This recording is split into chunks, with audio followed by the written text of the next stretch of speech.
Good morning. Good morning. I know, every year we do the same routine, but every year we just got to get our heads back in the room, open our lungs up, remind ourselves that we are getting together to talk to each other. So that's why we have to get our lungs working. Welcome to Learning Technologies 2018, our 19th Learning Technologies. A completely spontaneous round of applause. That's fantastic. Thank you so much.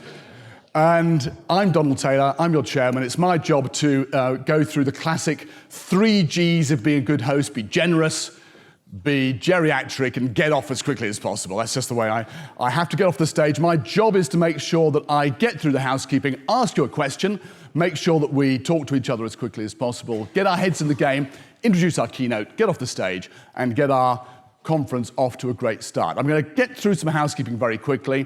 And I'm also going to wave a hand here at the camera because we have too many people to fit in the auditorium. So we've got people over in room 2 and room 3 over here. So I'm just going to see, can you shout for us in room 2 and 3? Okay, we have to pretend we heard them, all right? Great to hear you guys, all right. And we're all a community together, whether we're in the room, out there, or indeed online. And we're looking forward to sharing our experiences with the rest of the world on Twitter from the conference. So, most important part of housekeeping for any host is, of course, the hashtag LT18UK, and very importantly, the conference code, LTConf18, and the Wi-Fi, if you're looking for the Wi-Fi, it's the Learning Technologies Conference Wi-Fi is the one to go for, because that will enable you to be separate from the exhibition downstairs. So the conference Wi-Fi is the one to go for, and that's the code LTConf18. Very straightforward. Right, let me quickly get through the housekeeping, and then I'm going to ask you that question, then I'll get on and introduce our keynote, and we can crack on. The layout of the rooms is reasonably important if you're new to the event, and it's a useful reminder anyway. So we're in track 1 here. Directly opposite us here, we have track 2 and track 3. If you go back to the foyer and then go round to the East Hall, which is over there, you've got track 4s and 5. We have lunchtime sessions today and tomorrow, and those will take place in those rooms there, track 2 and track 3. And we've got a launch event for Towards Maturity, our global research partner in best practice, and that will take place in track 4 over there, and that will take place at 5 o'clock today. And I'll be talking in a minute about other research that we're handling, but I also want to quickly mention, very importantly, our charity that we support each year, which is Learn Appeal. Learn Appeal is involved in, and has been for 3 years, striving to make e-learning available without the internet, and possibly even without mains electricity, which is something of a task. They've managed to do it. And after 3 years of hard graft, working together with people in the community, they've managed to get 2 pilots up and running in the next few weeks. First one taking place in Scotland for Barnardos, so people who are at risk are able to get the benefit of e-learning without exposing themselves to whatever might be out there online. Secondly, in Kenya, there's also e-learning available to people out there in rural communities who, again, don't necessarily have all the resources that we might want them to have. That's thanks to Learn Appeal. If you want to know more about what Learn Appeal is, and they're looking always for support in cash or support in kind, go to H13 on the exhibition floor and visit Learn Appeal with Leslie Price and offer your support, please. They've been ploughing away at this for 3 years. It's great to see the pilots finally up and running. Looking forward to providing more support to them from us, and indeed, I hope, from the whole community for the next 3 years and beyond. Okay. Back to research. We partner with Fosway Group, who do a great piece of digital learning realities research each year. There will be a test on this later, so please absorb it all now. And the key things that jump out from this are, and this is a summary of the research which is available from the Fosway. Kate, where can they get the research from? The analyst lounge on the floor. And the key things that jump out from this research is only 6% of L&D organisations are currently prepared for GDPR. That's the data protection rules coming in a few months' time. Is this a ticking time bomb? Answer, yes, it absolutely is. And only 18% of L&D activity apparently is focused on improving performance or developing performance. Now, you have to ask yourself, what on earth is the other 82% doing if it's not looking at performance? Again, I think the research throws up absolutely fascinating insights into our community. I totally recommend downloading that and getting what you can out of it. And, of course, contributing. We share and we learn from each other. It is the Learning Technologies Conference. You may say, Don, what about the bots? This is me in Russia a few months ago. I was at a conference. The robot spoke Russian. Obviously, I didn't speak Russian. I did what any self-respecting English person would do, and I leant over to it, and I spoke much more loudly in English to it. It still refused to understand, but if you look closely, very sadly, because it won't understand me, I am mirroring the robot's body language to try to get it to understand me. I'm trying to empathize with a robot. How needy and sad is that? Yes, our robot overlords are indeed coming. Now, rather than the physical robots, we have got a bot provided for us by one of our speakers, Jamie Good. And Jamie's made available a bot, which is a chat bot that enables us, prompts us and supports us in reflection of what we learn during the course of the conference. So the idea is the LT chatbot is available to you, and you can reflect on the conference and what you've learned from it. Now, don't worry, this slide's going to go away in a minute, but the details will be available in each of the sessions, so you'll be able to refresh your memories about it. Send a text through to the chatbot, and it will begin a process of asking you what it is that you want to remember, what it is that you want to pick up on, and remind yourself to do when you get back to the office, rather than what we normally go through at an event, which is all jazz hands, very excited, but then you forget about it when you get back to the office because things are just too busy. Now, this is our attempt to make the learning last a little longer. If, for any reason, you're not able to pick up on that and you just want to know more about it, Jamie's got a very loud checked shirt on, and you can tackle him and meet him online at jgood DFC. I'm going to just do one more thing, come back to this, and then we'll crack on. Very importantly, of course, yes, bots are fine, but we do like to talk to each other and have a drink. We have a drink in the foyer at the end of today and at the end of tomorrow, and then we go to the pub, 5:30 to 9:30, the Hand in Flower across the way, and we'll have a conversation there, continuing the networking and the learning from each other. Again, if I haven't said it enough during this, we are a community. We learn best sharing from each other. I'm just going to leave those details up there, and very quickly, I'm going to ask everybody a question, get you to reflect, come back to me, then I'll introduce our speaker, and we'll crack on. The question is this: 19 years we've been doing this event for. What do you think has been the biggest change for you in learning and development in the past 19 years? Go back to 2000. What do you think the one biggest thing that's changed over those 19 years has been, or 18 years has been, depending on how you count it? Okay, simple question. Turn to your neighbor, introduce yourself, 30 seconds, then we'll get some quick feedback and press on. Go ahead. That's not bad. 3, 4, 5. It's like a train. You can't stop it. Thank you. Thank you very much. Fantastic. I love learning people. I love learning people. Everyone is good as gold. We're all quiet. I say speak, and suddenly it's a tsunami of noise, and it's unstoppable. Right, what's changed? Any ideas? Well, Steve, I asked Steve down here because there's actually nobody sitting next to poor Steve here. So I asked him, and he said, technology has become better integrated, not invisible. Sorry, what was it? Not invisible but transparent. I thought it was rather good. Any other thoughts? 19 years, what's changed? Speed. What? Speed. Social media. Yes. Anything else? Interactive content. It's not passive anymore. Thank goodness. Anything else? Neuroscience.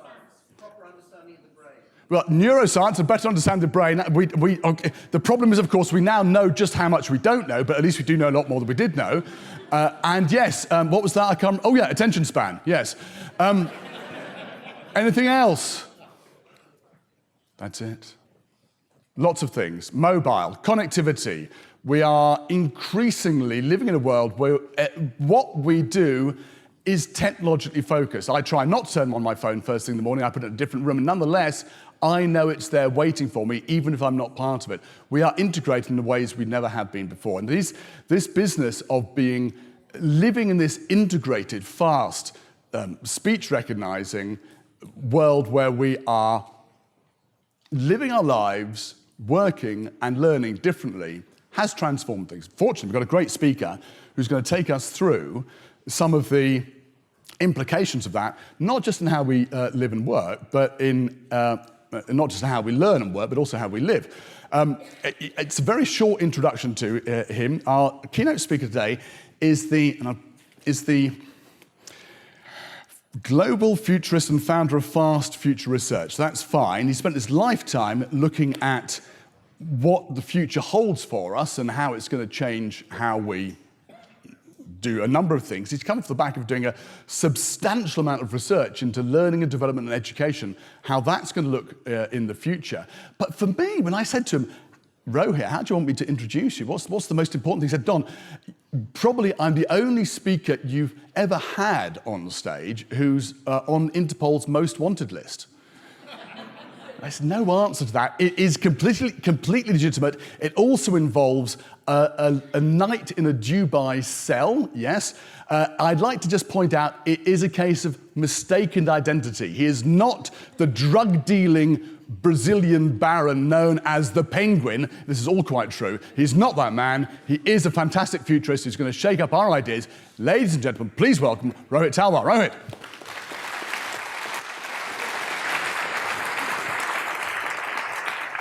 Morning. It's almost certain that the Penguin has made a lot more money in the time that he was running around with my identity than I did. If anyone wants to know the full story, I'll happily tell you over coffee. My role this morning is really to get you to take a step back from the day-to-day, from the learning challenges you have, from all the exciting tech and solutions on the exhibition floor, to think about the role of learning and development going forward in business in the next few years. And I believe that the rate of change in business, the scale of change in business, and the challenges we face in understanding the emerging future mean that learning and development could be the most central function to the future of business. Whether we give ourselves permission to believe that and to actually act on it and fight some of the battles we'll need to fight in order to do it is, I think, the big challenge for L&D professionals. And what I'm going to do is to try and paint for you the context of why I believe that, where some of the opportunities are, where some of the challenges are, and then have a conversation a little bit later on in the talk with you about what you think the opportunities are and how we go after them as a community. And then I'll finish off with my recommendations as to where I think you can focus your effort to really have maximum impact on the future of your businesses.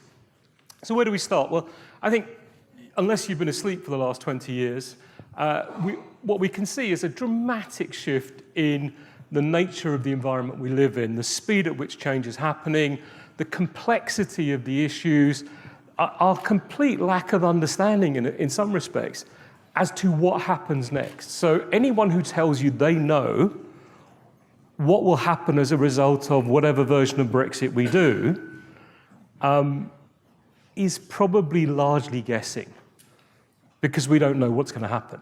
We don't have a policy yet. We don't have any agreements yet. We have no idea of what the actual solution is going to look like.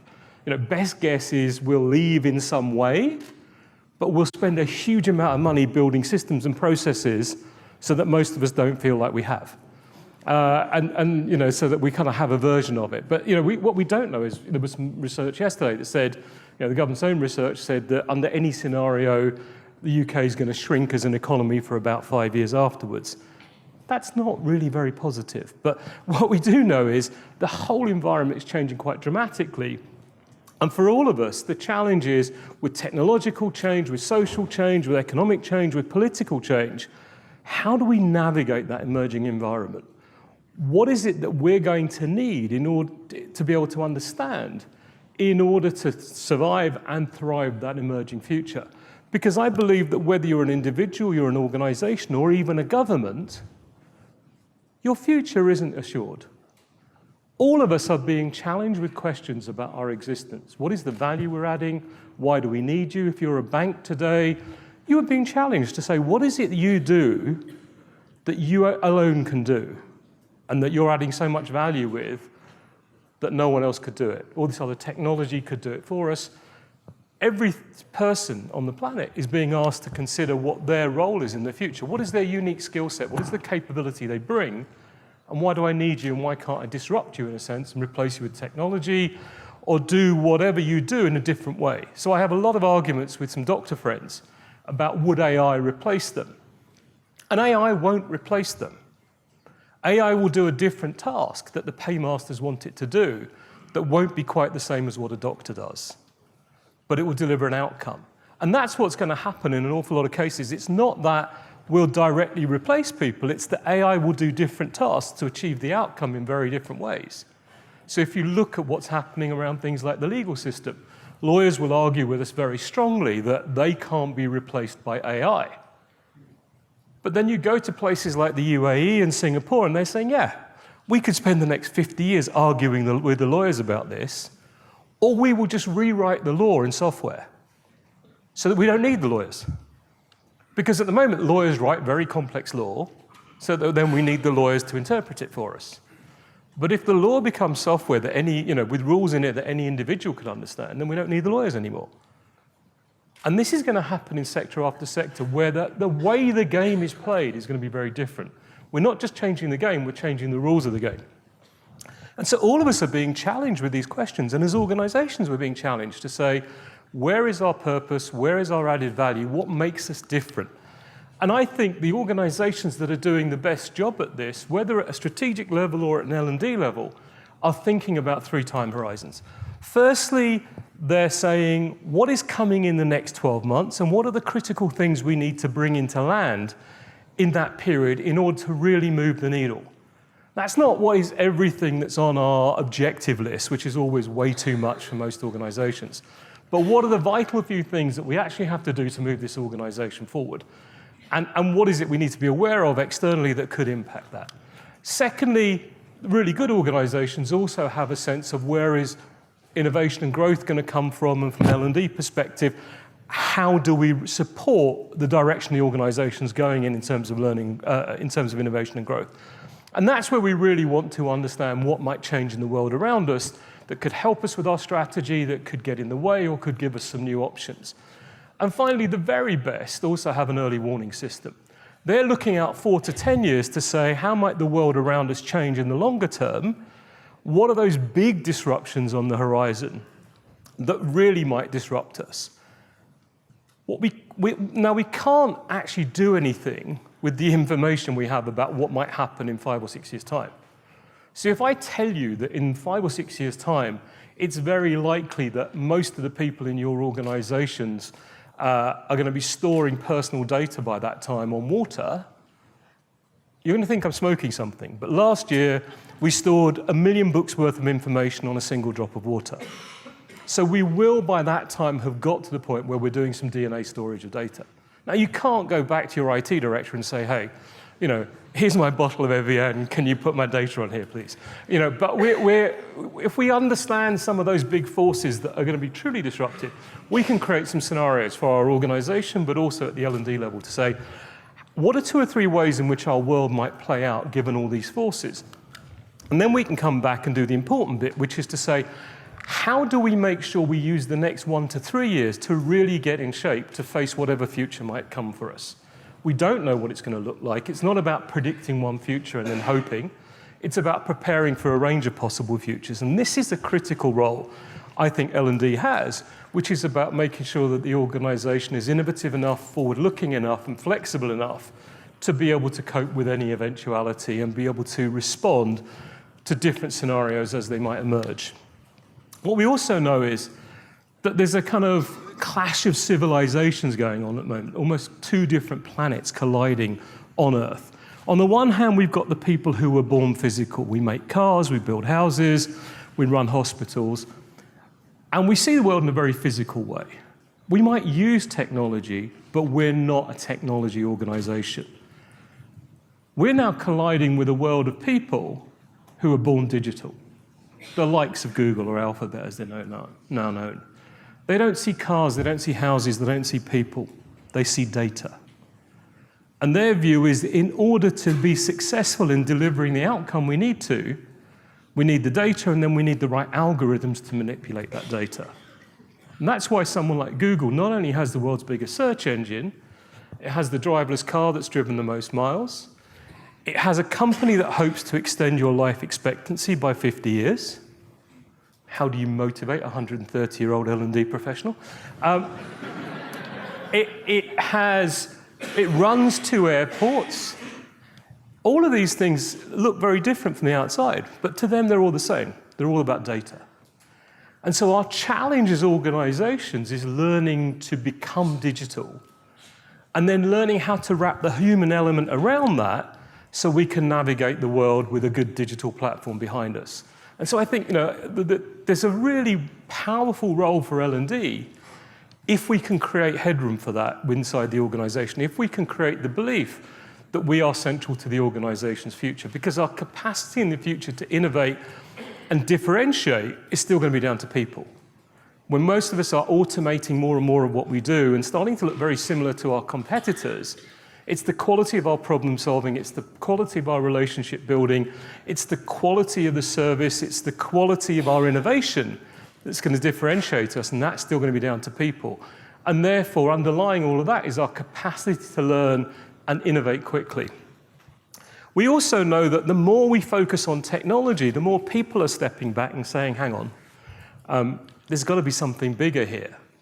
Everywhere we go now, the conversation is about purpose, is about, okay, what is it that I'm doing with my life? What do I want? So whether you go to a yoga festival that's growing, doubling every year, or you go to a mindfulness retreat, and for half an hour each day, people put aside their mobile phones and sit and hope to kind of get in touch with God or whatever. Wherever you go, we're finding people trying to find some deeper purpose to life, some deeper reason. And that's a challenge for our organizations when we're asking them to be more like technology, or people to be more like technology. The question is, how do we actually get people to be more like humans in a world where technology is playing such a centric role? And there's an issue here, because the techno-progressives, the people who are promoting the technology, would argue that the machine will do everything but for us. The problem is, an awful lot of us are not ready to be that perfectly designed, fully automated, entirely digital enterprise that the techno-progressives would have us believe. We still have a bit of baggage. We still have old processes, people, decisions, all sorts of things that kind of get in the way before we can move on some of this stuff. And how we get there is a little bit more than hope. It has to be about the way we rethink our organization as a people organization first, as a purpose organization first, and then how we use the technology to make that happen. But what we also know is that the techno-progressives are not holding back. And they're arguing, and if you really want to scare yourself, go to an AI conference and spend some time with the people who are doing the generative adversarial networks and the deep learning algorithms and all the stuff that's kind of really scary stuff, and hear them talk about what the future looks like. And their view is that the technology is going to be so smart, we will get to what they're calling superintelligence so quickly that the only way humans will be able to keep up is if we augment ourselves. If we take the drugs to enhance our cognition, if we have the memory implants, if we have the physical alterations to our body so we can live longer, if we maybe have ourselves cryogenically frozen and brought back in 30 years' time after death so we can see the results of our endeavors, whatever. And for our organizations today, one of the challenges we've got is this is already starting to happen. People are already using the electronic stimulus techniques.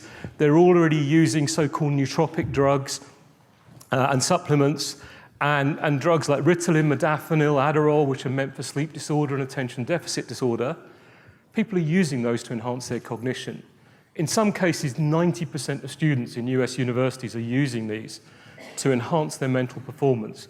These are now almost prescribed for pilots in the US Air Force when they're on missions, so that they're not worrying about the argument they had last night with their partner or what am I going to have for lunch today, that they're completely focused on what they have to do.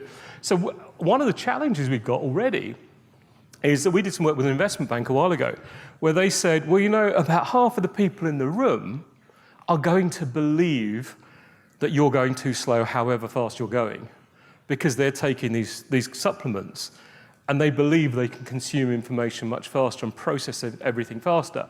How are you going to design the delivery of your presentation for people taking these cognitive enhancers? And the answer was, we're not.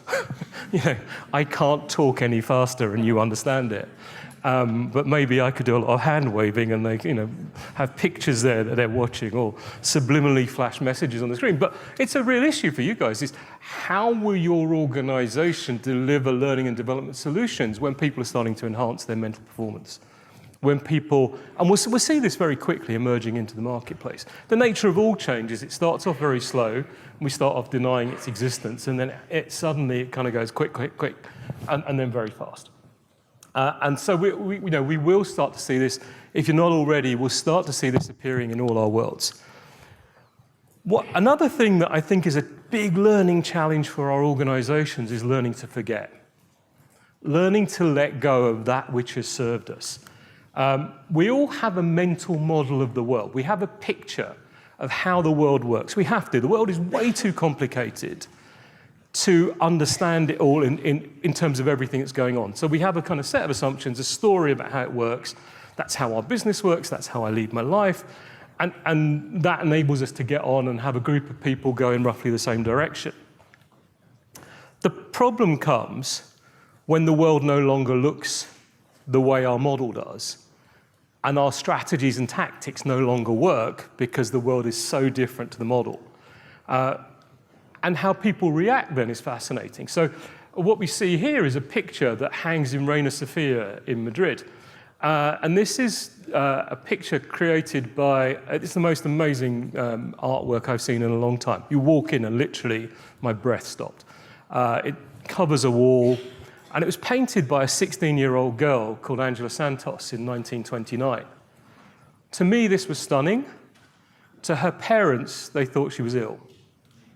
And they had her committed to an asylum where she had ECT treatment. And she lived to 106, so there are some upsides to that. But what's our organizational version of this? When someone brings in a different story about how the world could be or how it might be, how do we treat them? Do we celebrate the opportunity? Do we encourage the sharing of those ideas and challenging the models on which we built our business plan for the next 3 years? Or do we send them off to do a feasibility study or just ignore them? Or what do we do? What's our organizational reaction? The other thing is those mental models, whilst they serve us very well when the world roughly fits our story of it, can become a prison. We can get so locked in it that we're just incapable of hearing the change that's going on or the need to change.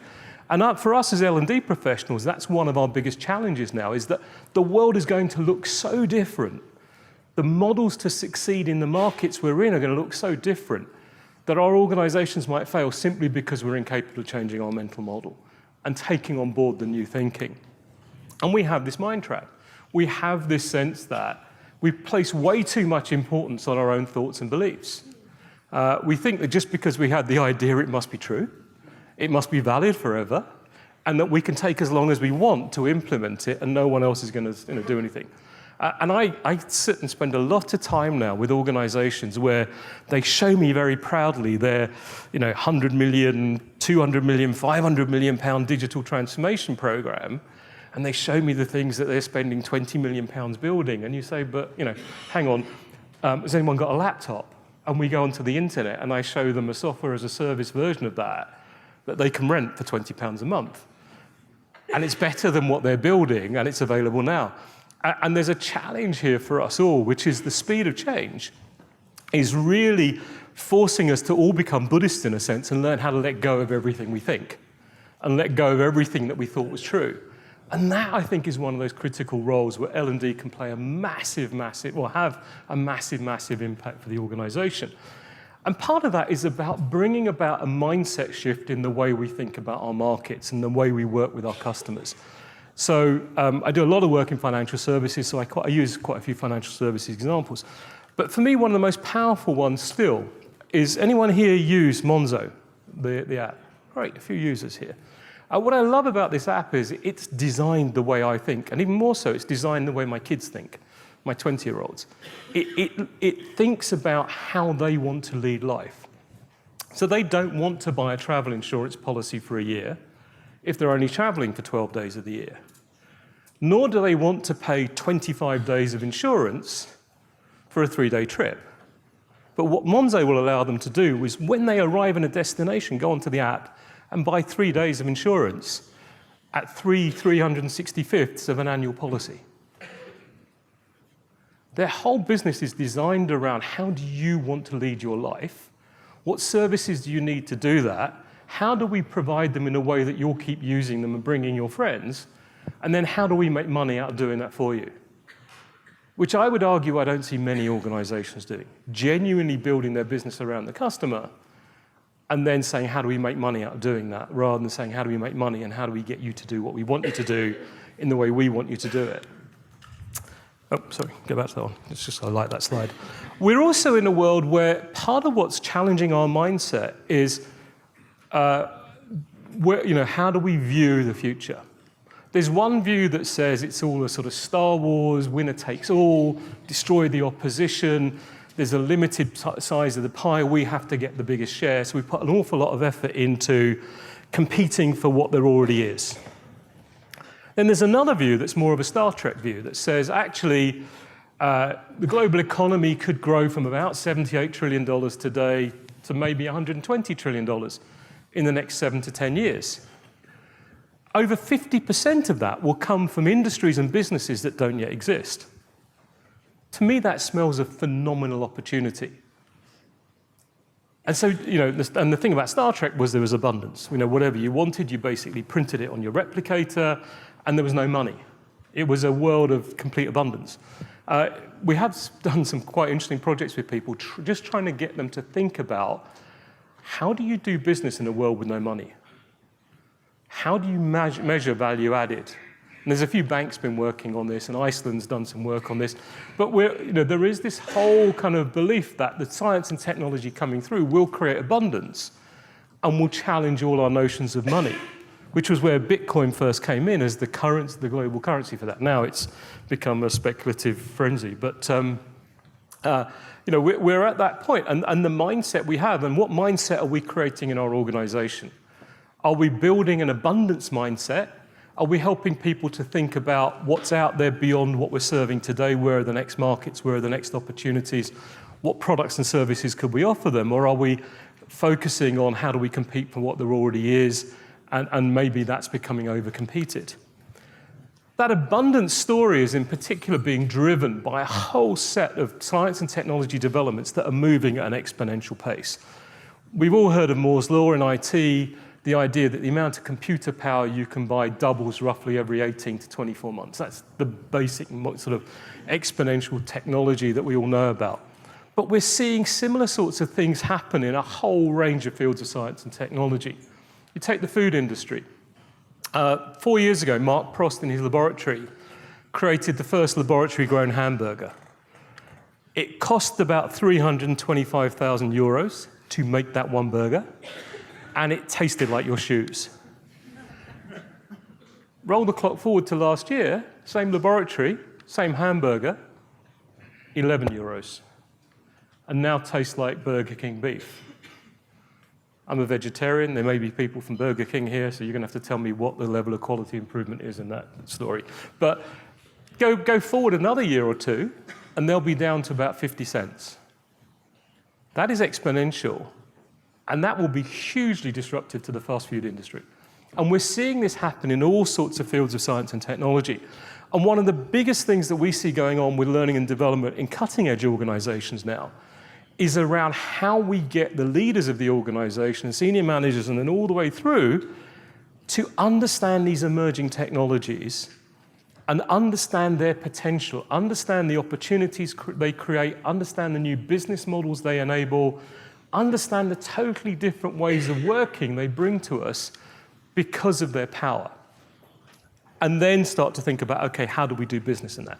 And one of the best ways I think of doing that is not to put them in a classroom with lots of experts telling them stuff. It's to take them out to the people who are doing it, the people who are inventing new foodstuffs that can literally cure hunger, the people who are building AI tools that can literally scan 5 million records in 1 second to tell you what the best diagnosis might be for a patient. Only when you see that do you suddenly start to have the penny drop and understand just how different this world could be and what the new possibilities are, what the new business models are, and how things might change. I think one of the interesting ones for you guys is going to be blockchain at an L&D level, which is, everyone talks about blockchain. It's the underlying technology for Bitcoin and other digital currencies.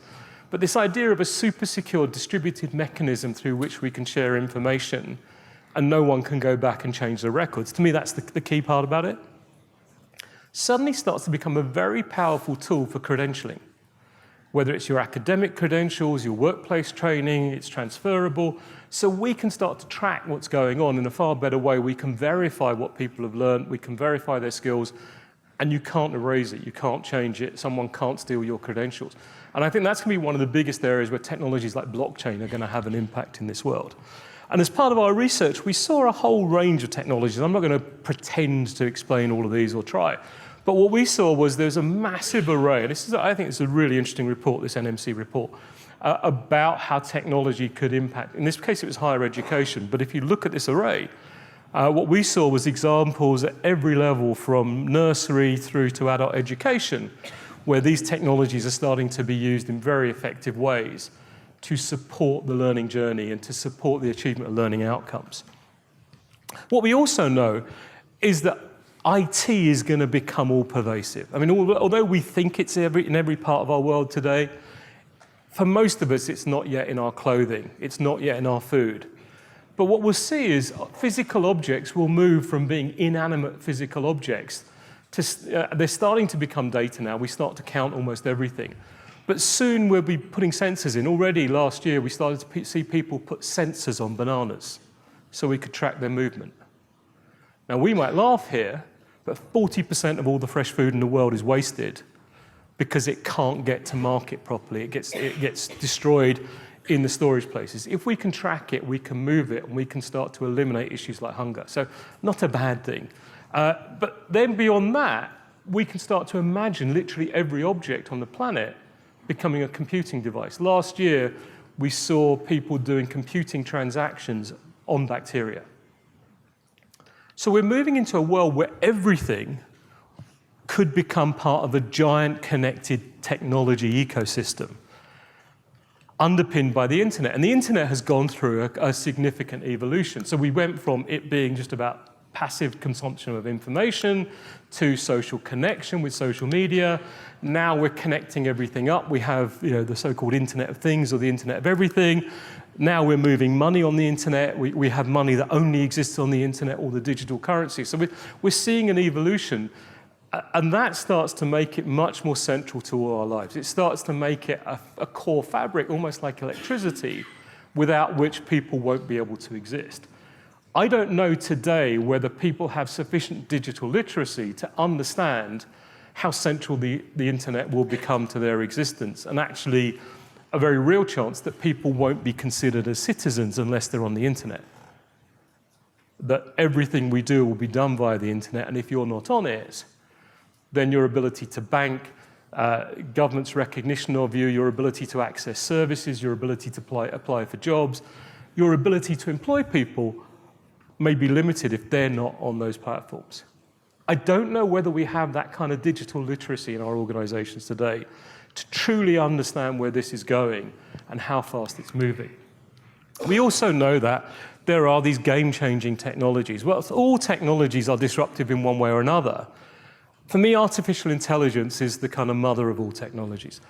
simply because of its sheer power and its sheer potential, and we're still at a very early stage in its development, and we've been working on it for 70 years. Last year, for me, was the big moment. So we had, 2016, Google created something called Alphago to take on the world Go champion. They didn't teach it how to play Go, because Go apparently has more moves than there are atoms in the universe. So, lots. In the billions. So all they could do was teach it learning rules, not rules about Go, and they taught it an objective. It watched millions of games, it started to play games, and humans nudged it if it made the wrong decision, based on their understanding of how to win in Go. It took on the European champion, thrashed him, then took on the world Go champion, a guy called Lee Sedol, beat him by 4 games to 1. He is still stressed by the experience.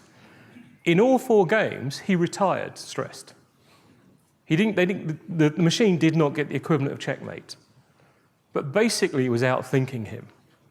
It was making more creative moves than him. It was making moves that he'd never thought of before. And more importantly, it was doing something that humans do really well, which is game people. Force them into making mistakes. I'm sure you never do that, but getting him to make, leading him down alleys that forced him to make mistakes. That level of general intelligence in a specific domain was about 10 years ahead of where we thought we would get to in AI. And that blew everyone's minds. Then they went off and created his little sister, Alphago's little sister, called Alphago Zero. Alphago Zero is even more interesting, because they didn't teach it anything. They didn't guide it at all. And they used this kind of technique called directed graphs. We don't really need to know about that. But it didn't learn to play Go the way we would. It created its own model of the game and taught itself in 3 days.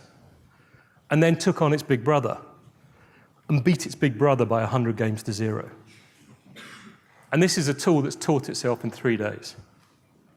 So anyone who ever tells you you can't do that with AI is just not up to date in terms of how fast it's moving. And that's what I think something we really have to get our heads around, is how fast this technology is moving and how disruptive it will be to every aspect of our life. So take cars. We've all heard about driverless cars. We've got some very real issues here with driverless cars. One of them is, who do you hit? If the car is going to have an accident, who does it hit? Does it hit Don here?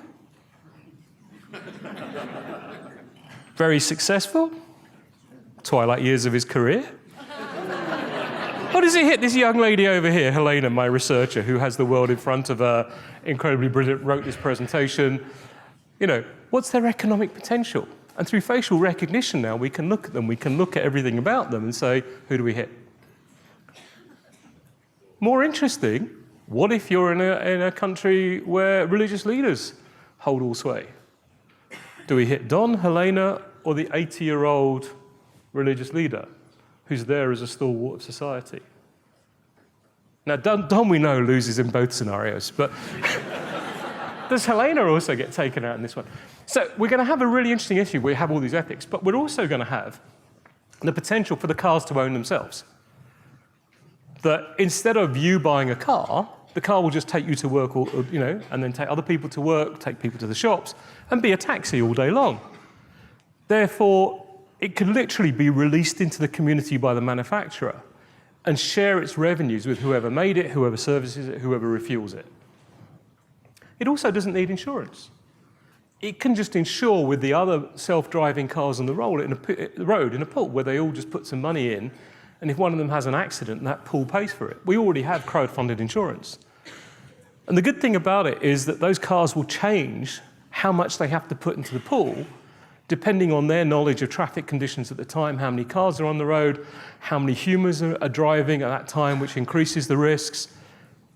They'll start to be self-owning, self-insuring vehicles, and with 4D printing, which allows you to create self-adaptive materials, they'll also be self-repairing. So who's left? We've destroyed automotive finance, we've taken insurance off the map, and now repair garages are sort of a bit of a thing of the past. So AI isn't just another technology. It is a game-changing one, and it is going to disrupt everywhere. And you all across the show floor, I had a little wonder this morning, there are people using AI or saying they're using AI, and it will just become more and more pervasive. Now, I want to say now, this is not an advert for IBM. We just chose one example.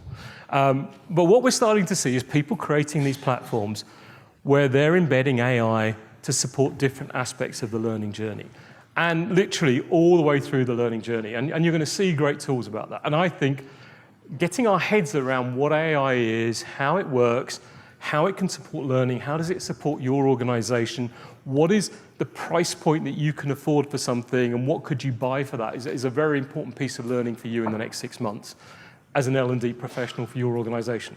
It might take you another 2 years to get that conversation going inside the firm, but really understanding what you can do with the technology, I think, becomes important. Similarly, virtual reality. Forever people have been saying, well, it's great fun, but what do we use it for? I've done the dinosaur park, I've done the theme park ride, but what do I use it for? Well, now you're starting to see real applications. So Commonwealth Bank have found really interesting benefits. Anyone here from Commonwealth Bank? Good, I can make this up. As I understand it, they're using it in 3 different labs around the world. And they're using it to teach people about data. So, looking at data and telling you what it really means. How do you interpret a chart? How do you interpret it, a chart of accounts?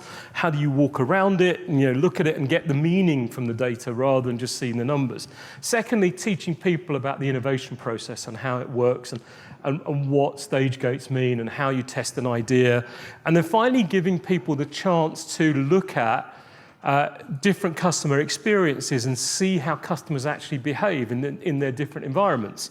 So when you're creating something, you can think about how would you test what you're creating and what impact might that have on the customer experience and their behavior. We're also in a world where everything is having a sensor attached to it. As a manufacturer, I want to know how often does someone look at a shirt or a dress on the shelf or on the rack before they buy it, before it gets bought. How far does the customer take it? How far away do they live from the store? How often do they wear it? How often do they wash it? When do they stop wearing it? Because that information helps me develop new products and market them. So we'll see sensors coming in for reasons that we don't expect. So all the estimates about how many sensors and how many web-connected objects there'll be are completely wrong, because we have no idea how many they're going to be. But what we're seeing already is applications that you might not have thought of. This is something called the Mattress, a smart mattress. This has, I think, 25 sensors in it that will tell you what was your sleeping position where you had the best rest in the night. When did you seem to have the best rest? What was the time, and looking at your history, what time of day going to bed, that you go to sleep gives you the best night's sleep. When seems to be the best time for you to do the other things you might do in bed versus sleeping and all that kind of stuff. The great thing is it's connected to your smartphone. And so they actually market it on the basis that you can find out while you're at work if someone's having fun in your bed and you're not there. Now, there's got to be an obvious tie-up with divorce lawyers, isn't there? But we're going to be in a world where literally we have, whether you call it perfect information or perfect knowledge, but we'll have information about everything that goes on. What we do with it is going to be a choice. But literally everything will be throwing off data into our world. We talk about Bitcoin. We're also moving into a world where it will become more common for people to use digital currencies. I don't think it will be Bitcoin simply because it's become so speculative. My money's on China creating a digital currency that will become a universal currency that starts to compete with the dollar. But this idea of a digital currency that is managed in a totally different way will be a challenge for every organization in terms of how do we accept it, how do we use it, what is it, how does it work? So the learning around that needs to be happening now for our organization. Similarly, this whole initial coin offering thing. I think if your organizations aren't learning about these things and understanding them, then there's a gap in our knowledge, there's a gap in our understanding about how our world is working that becomes very important. We're also seeing people using the influence of the technologies to say, well, how do we map that to the business as a whole? So someone like Airbnb applies exponential thinking and handles 90 times more bedrooms per employee than the average hotel group. Tangerine Bank handles 6 times more customers per employee than the average bank. They're bringing exponential thinking to bear. This is my favorite one. This is Broad Group. They can build these 57-story buildings in 19 days after they've laid the foundations. They don't take that long to lay the foundations. They basically build Lego blocks in the factory and then plug them together on site. They're bringing exponential thinking, and because of the speed of change, they can't wait 3 years to build a hotel in the way they might have done in the past, because the market's changed. If someone says, I want a hotel here, it's because there's demand now, or they can see demand in the next year or so. So how do we tap into that? And they're building the world's tallest building in China at the moment. And it's going to have a hotel on something like the 140th floor. I'm going to wait a few weeks after it's open to make sure it doesn't become the 136th. But this is people applying this. And another one that I love. This is Local Motors. They can come up with a new car design 1,000 times cheaper than the average car company and produce each car up to 22 times faster. Why? Well, the average Ford has about 5,000 components. The average 3D printed Strati has 50. To make money from a typical car factory, you need to produce 40 to 50,000 cars. These guys make a profit on 2,500. So some of what we need to learn is about how to bring exponential thinking into our organizations, how to apply it across everything we're doing. How would we double the rate at which we had people learn a new language or learn a new skill in L&D? How would we double the onboarding rate or the rate at which managers reach competence in our organizations? What can we do to start the conversation about bringing exponential thinking both into the business, but also into the way we deliver L&D? We also know that the skills that people have and the needs they have are changing quite dramatically within our functions. And we're seeing new roles emerging. So take procurement. Imagine your procurement in a car company.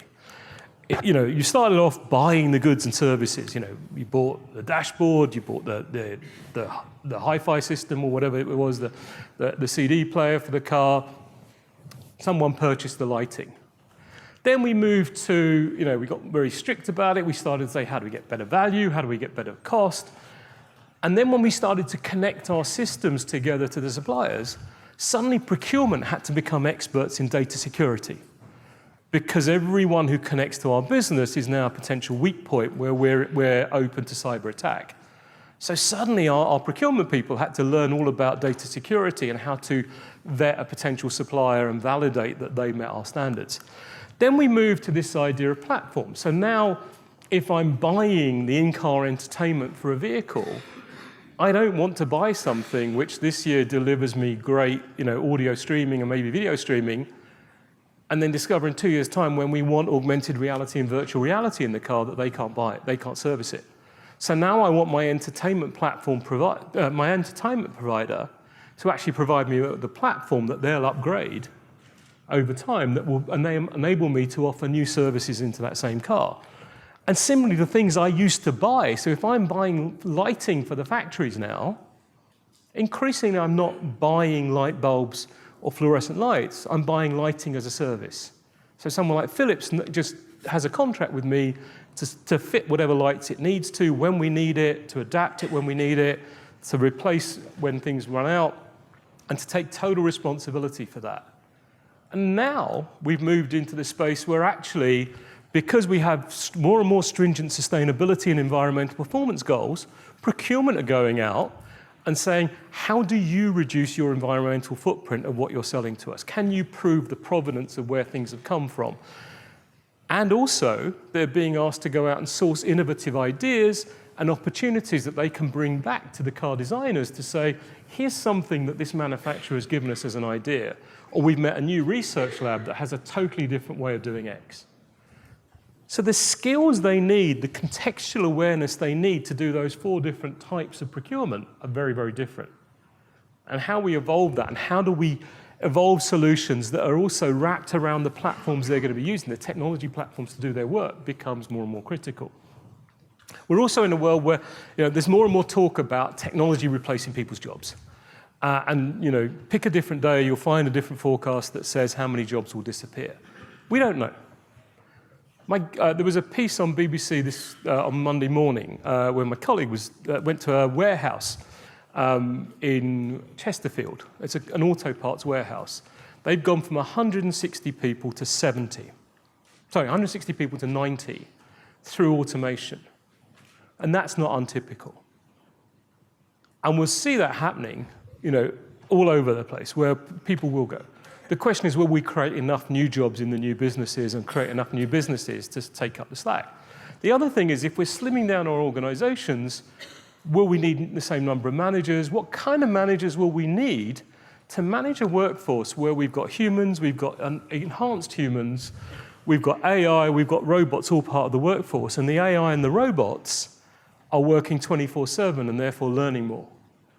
And in some cases already managing the workforce. So if you work in a call center, there's a very good chance that you will be managed by a chatbot, an AI that's monitoring and giving you pep talks and all that kind of stuff already. And so, what are the management capabilities we're going to need to manage an increasingly digital enterprise? And so, I think hopefully there's a sense here that we are moving to a world where smart machines are sort of becoming central to everything we do. And we can start to think about our organizations very much as kind of ecosystems with, literally thousands of apps that do everything. But the nature of those apps is changing. From doing a specific task, increasingly, they're managing workflow. They're managing the flow of tasks.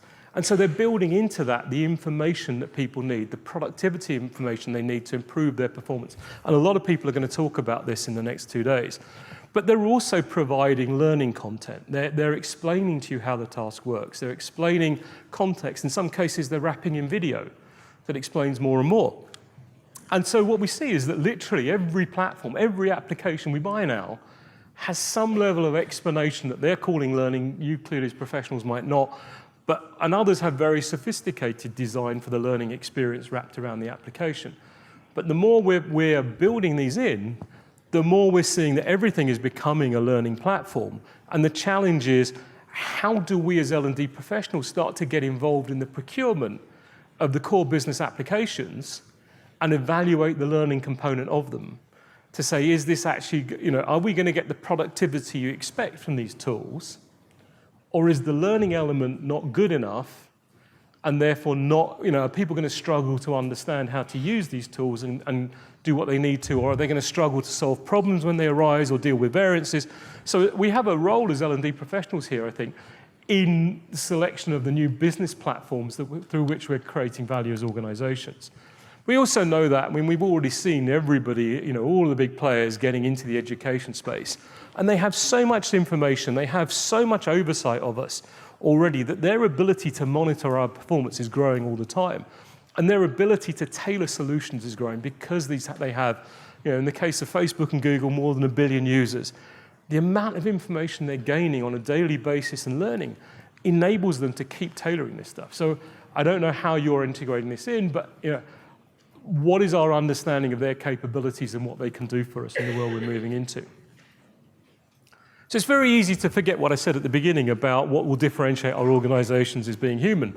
But I think in the face of this rapid technological development and this rapid pace of automation, actually what will stand us out and differentiate us is how human we are. Our capacity to build relationships, our capacity to solve problems, our capacity to spot new opportunities, to go after the new markets and new businesses that are emerging, our capacity to create innovative new solutions, all requires very human capabilities. And none of this, I'm sure, is new to you, but these are the kind of capabilities we see more and more focus going into in terms of developing people's ability to manage themselves, their relationships, grow themselves, learn, think in scenario terms, solve problems, look at things from a systems perspective. I think those are some of the critical capabilities, not only to help people perform in our own organization, but also to help them perform when they move on. So if we do release people through automation, what is the gift we're giving them to help them find new jobs in the world they're moving into? How do we give them a platform that allows them to keep earning and feeding themselves and whoever they're responsible for. And so we have a situation where, we're going from an education model as well, where, we start out with these wondrous infants who know, nothing but everything is possible, and the world is full of wonder and delight, and they have huge potential, to the sort of slightly stressed adults that that I'm sure none of you are, but you know people who are like this, where the world has got a little bit tough. We saw last year 300,000 people quit their jobs due to mental health issues. And that is a rising number. And my guess is that technological disruption will only increase that. So, our model, the needs of learning and development will change. The models through which we deliver have to keep adapting to respond to this. And I think that a good place to think about the future of learning and development is to start by thinking about, well, how might schooling change? And we've been working, when I say we, I mean Helena, has been working on scenarios for what does the future of education look like if you look at the different theories out there, but more importantly, you look at the different practices of what's actually going on in education systems.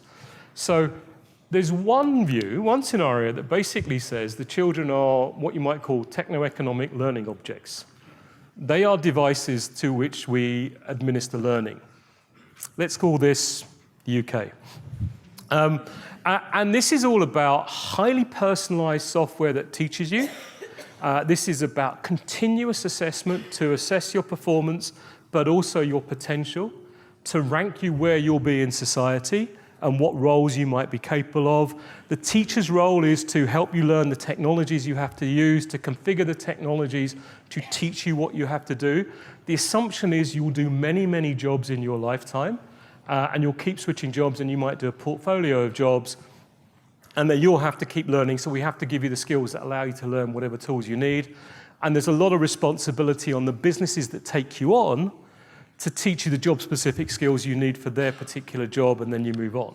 So in the same way as someone like Uber is teaching the drivers more and more via apps, you'll get taught what you need to by those firms. The core strategy here for individuals is survival.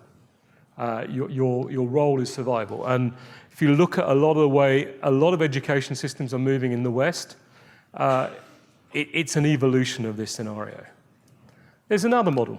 Let's call this Finland, where we're moving to a model where we see a child as simply an individual full of huge potential. We see learning as a collaborative, exploratory, dialogue-based experience. We're not so focused on grading. We're focused on maximizing your talents, helping you discover. The teacher's role there is to help you learn about your world, help you ask the right kind of questions to learn more, help you find the technologies to do the pieces you need to do. But it's all about maximizing your potential and helping you find opportunities that help you grow throughout your life, helping you be a great citizen, helping you be a great participant in society, and helping you feel like you've had a good life. Two very, very different scenarios, and we already see the seeds of both playing out here. And I think whatever way our schooling system goes will kind of determine the raw material that's coming into business and the way in which we then evolve our solutions for people.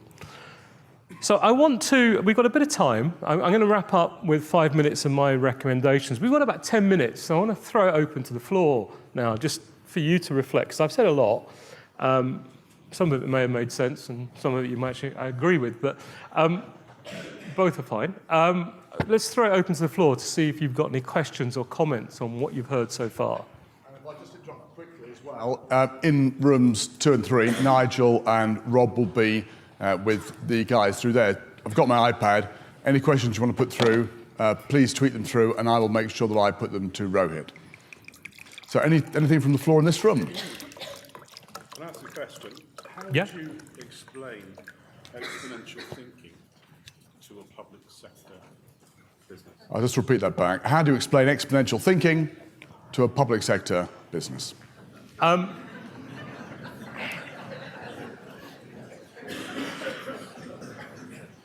So that's interesting. So in hospitals, you can demonstrate hospitals that have been doing great work in doubling or tripling the throughput of patients. through a hospital and the time they spend there by really understanding the journey they go through. So rather than going back for multiple appointments, you say, actually, this person is reporting with a clicky hip. We know that that's what the doctor's referred them for. So what are all the things they need to do? And let's have that arranged so that they can do all those things and then go back and see the consultant at the end of it and get their diagnosis. Will save a huge amount of time. With public sector in terms of, how do we increase our productivity, then you look at places like Brent Council, which is doing an awful lot to streamline its processes, automate processes. Camden doing the same kind of thing. We're seeing councils around the country doing this. Ministry of Justice wants to move this way. So they basically want to, it'll be way beyond Exponential. They're handling of things like divorce cases. They're saying if you apply AI to looking at, the entire record set we have of divorce cases, we can predict with, almost complete accuracy what a judge would say as to what's going to happen. Most cases don't need to go in front of a judge anyway, so we can get really good at automating that process. And then if someone's not happy, they can appeal, and those are the ones that go in front of a human. But we can have an exponential improvement in the rate in which we do that. So we already have examples of it going on. And then the question is just simply, what is it that the public sector is reluctant to embrace? And my guess is it's not the exponential thinking bit, it's the exponential reduction of people and their power that's the concern. And that's a different issue, which is a change management issue, which we always have. And how do you get over that? That's a great change management issue, which I'm guessing that there's at least a couple of people in this room who have processes for helping people. But part of that is about starting with what are we doing to help you find new jobs when your jobs go? Because they will inevitably. And then, you'd have to be asleep if you didn't see the kind of cost pressures coming. I mean, that's the one thing you can predict is that, a reduction in funding for most public sector activities through the next few years as we pay the bills to leave the European Union and pay for building all these systems like customs and all the stuff that we didn't realize we needed to kind of keep functioning as a country. So we can sort of work out that we're going to have cuts in public sector. So there's going to have to be efficiencies. I guess. We have a question from one of the other rooms, Jones, asking us a similar question. We could be talking to the converted here, not people who necessarily are in one sector or another, but what do we do to get people on board who are digitally illiterate? How do we get them enthusiastic?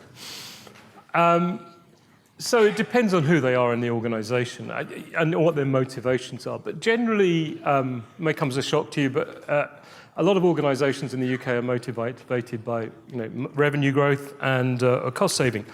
So you take them out to see some of the innovators, the small companies, the startups, or the people raising big finance who are doing things in radically different ways. And you get them to explain what they're doing and how they're using the technology.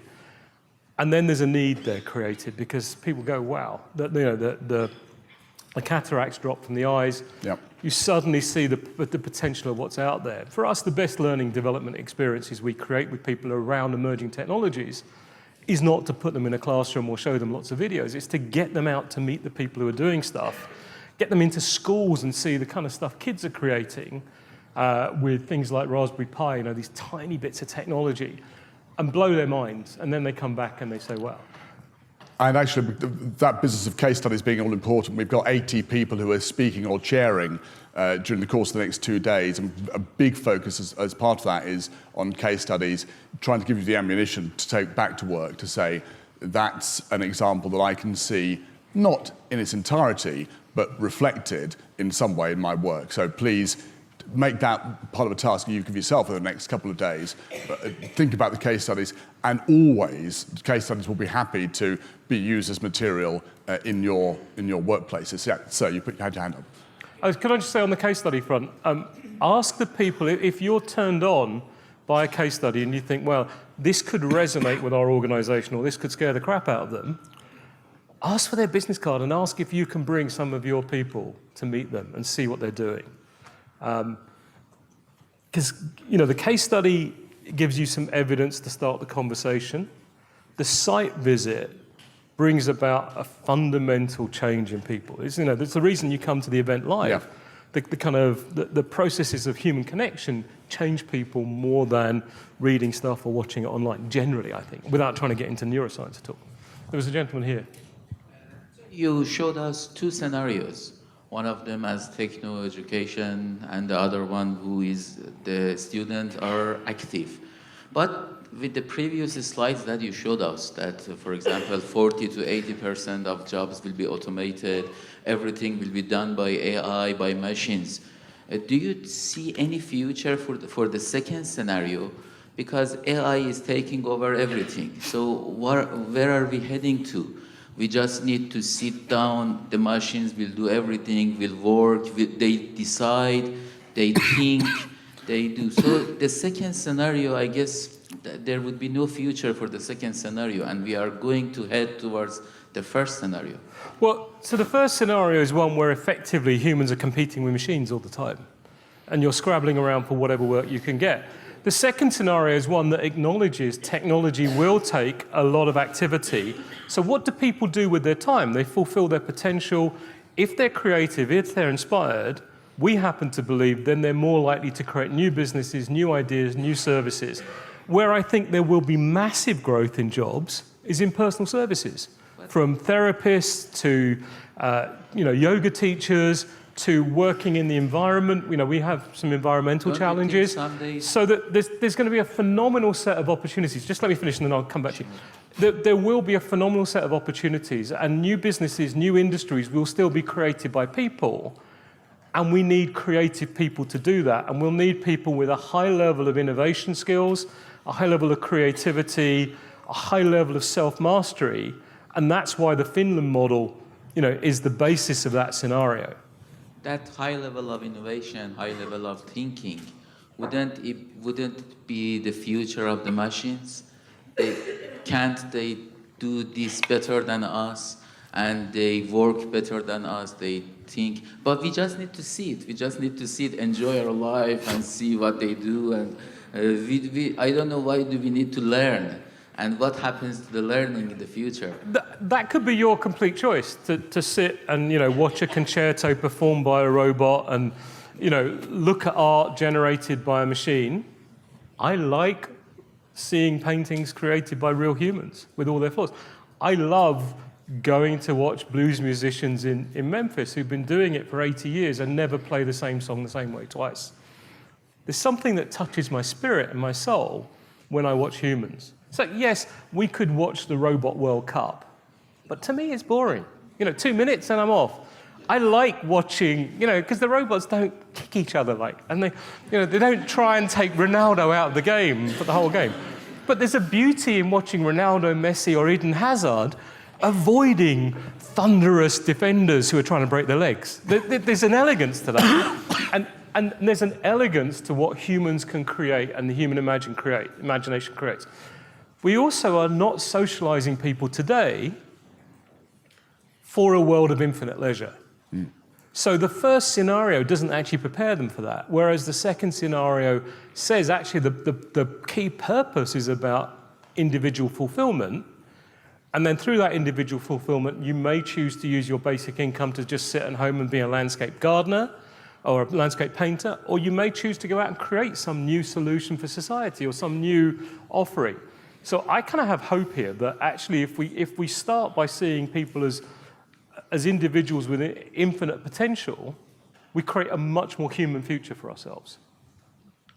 I take one last question because I've got to wrap up, but... Is that why we're seeing the resurgence of things like vinyl music? Sorry? Is that why we're seeing things like the resurgence of vinyl music? Because digital music is nothing, and I think it's described as we're buying nothing, whereas the physical purchase of a vinyl record, which I thought went out in the 80s, but there's a big resurgence, so it goes back to the human ultimately. Yeah, I mean, digitally developed music, sorry, this is a slightly tangential story, but it has relevance. So I've just come back from a place in Thailand called The Sanctuary, which is a beautiful retreat. But just up the beach is a place called Guy's Bar. And 10 p.m. on a Friday night, they start an all-night rave. And it goes on till 12 the next day. And the Sanctuary are great because they bring you earplugs. When you get back to your room at night, there's earplugs for you for Friday night.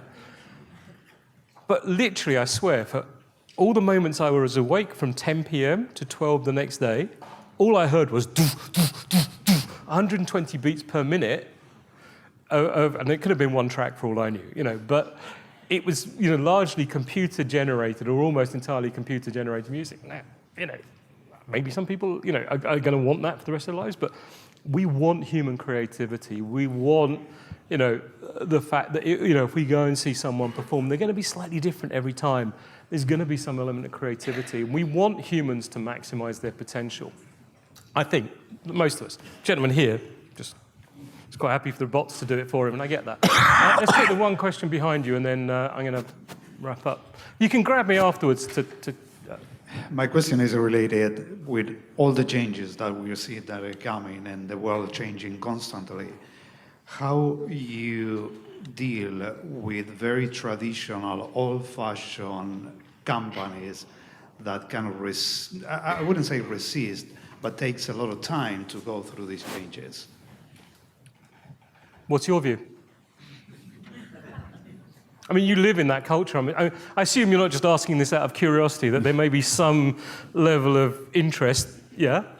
So what's your view? How have you delivered any kind of change in your organization? Because I'm assuming, you have.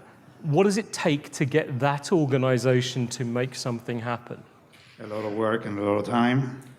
What basically we don't have, because the time that you reach to that point, it's changed again. So it's a constant battle to keep the organization up to date. And what happens if you didn't? Well, I think that things will start falling apart a little bit. So maybe that's what you recommend. You say the world's changing too fast. Let's stop L&D because you don't seem to be interested in it. Get on, and then wait for a year, and then they come back and say, you know what, we need to do this properly. Sometimes you have to just stop banging your head against the brick wall and go off and bandage yourself, go work somewhere else, do something. Or you find 2 or 3 key things that make the organization sit up and take notice. My guess is it's a competitor doing something that takes business away from you. It's someone who's suddenly making a lot more money in your marketplace, or someone who's doing it dramatically cheaper than you. You find the entry points to the mental models of the people who make decisions, and you tailor everything to those entry points. And you get them to go and visit the people who are changing dramatically. You get them to own the choice to change. Because whilst you're constantly bringing the tray, saying, here's some more goodies, they're going, and next, and next. I'm sure it doesn't happen to you, but whilst you're constantly pleading with them to have a future, your knees get worn out because you're begging. And sometimes you just have to be a lot more strategic and tactical, and either back off where you're not winning, and just time can be really powerful, or you focus a lot of effort around 2 or 3 key things that the organization really cares about. Okay, let's wrap up. So we talked about envisaging a future. What are a few things I think we need to do? Well, the first is, I talked earlier, for L&D, whether the organization is doing this scanning, to do that scanning of the external environment, ideally involve business people in it to say, what are the forces and factors that might influence our organization in the next few years? Let's build some scenarios, and then let's think about what do we need to do in the next 1 to 3 years to make sure we can respond to whatever might happen in the emerging future. And the scanning needs to cover those 3 different timeframes. The second is starting to find spaces in the organization where people are willing to try new leadership models, where they're recognizing that you need a different way of managing an environment where you've got robots, augmented humans, normal humans, AI, and all the rest of it, and they're willing to try different ways of leading, different ways of managing, and you try experiments where you're challenging those orthodoxies and those current mental models. The next is to really start to use the new technologies, not just to teach people how to do the job, but to help them make sense of the world around them. So there are lots of great applications out there now, that simulations of how markets work, VR examples of how the new technologies work, where you can start to help people make sense of their world. Because until they can make sense of their world, they can't make sense of what's going on in the organization. The digital mindset, we've touched on this a few times. It's not something where you can just dump a PowerPoint presentation on people or put them in a 2-hour presentation. This is a gradual evolutionary process. It may be you can get them out to visit case study organizations straight away. It may be that you have to show them a video, little talks, bring in guest speakers, whatever you need to do to start to get the organization shifting from doing stuff with digital to thinking digitally, to thinking about how do we run this business with digital as our core.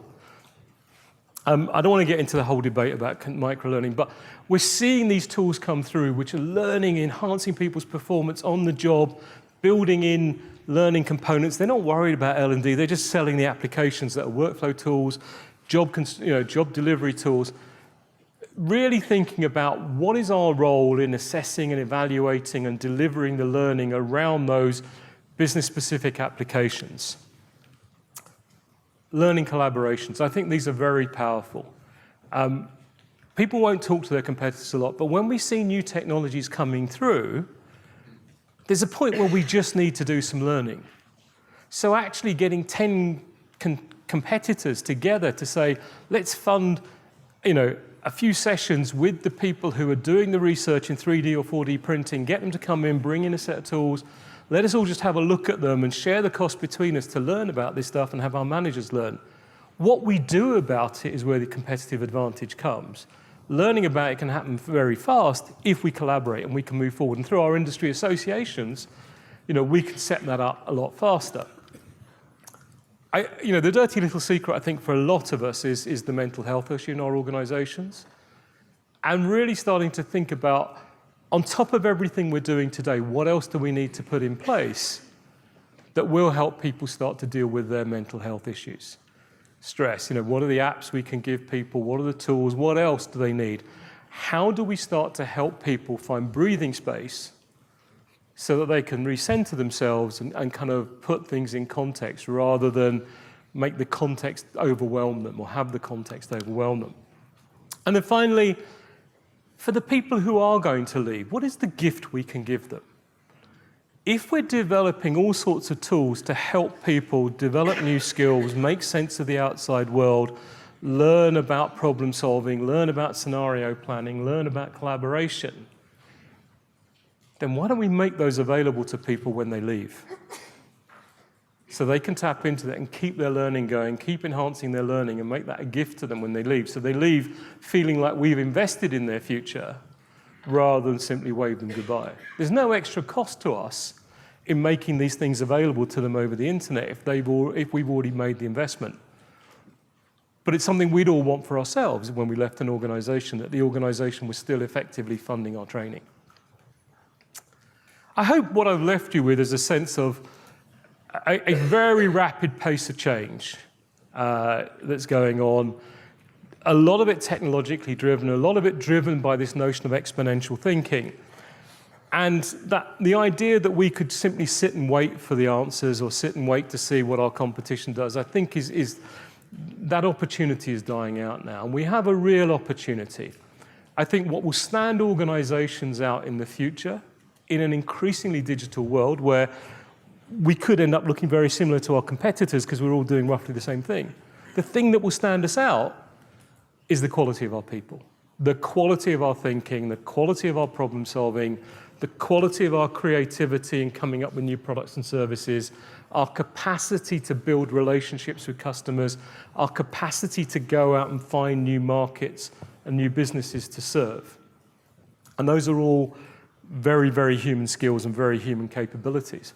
So I believe that actually learning and development is very much at the center, and if not the heart, of successful businesses of the future. And I hope I've just given you a few thoughts on how L&D can understand and respond to that emerging future. Thank you.